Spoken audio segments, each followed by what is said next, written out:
Hi, I'm Eriluch and I'm curious. So maybe loving someone it's not just about knowing them. I guess it's more about never stop being curious about them as I spoke before.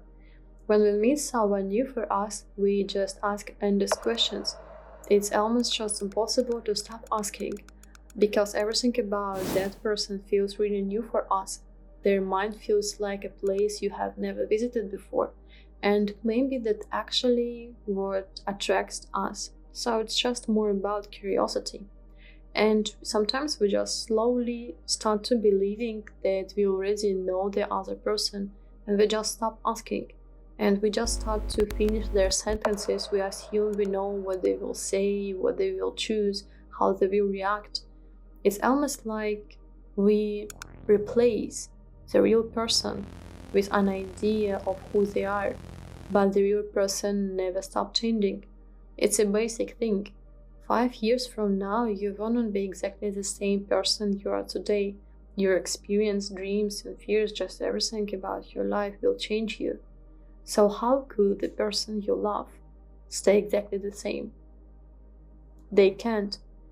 Which means if people keep changing, then loving someone basically means meeting them again and again.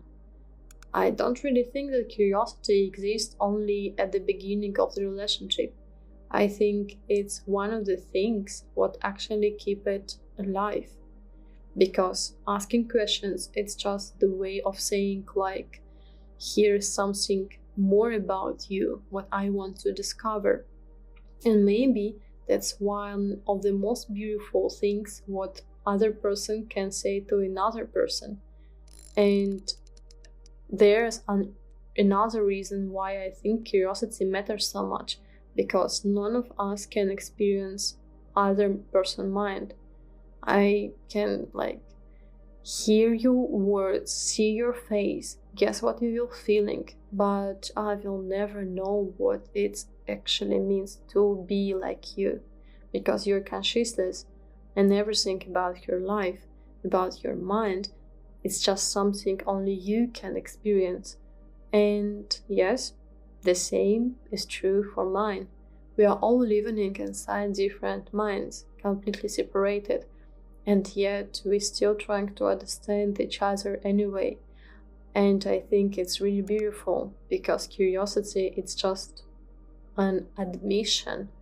It's saying literally just, I know I will never fully understand you, but I still want to try. And maybe that's what love really is. The moment we stop wondering about someone, the moment when we stop asking, the moment we think like, I already know that person, I know everything about them. I guess we just stop seeing the person in front of us. We just see the version our mind created. But people not the finished stories. They are still being written, and choosing to stay curious about the next page is something one of the most beautiful way to love another person.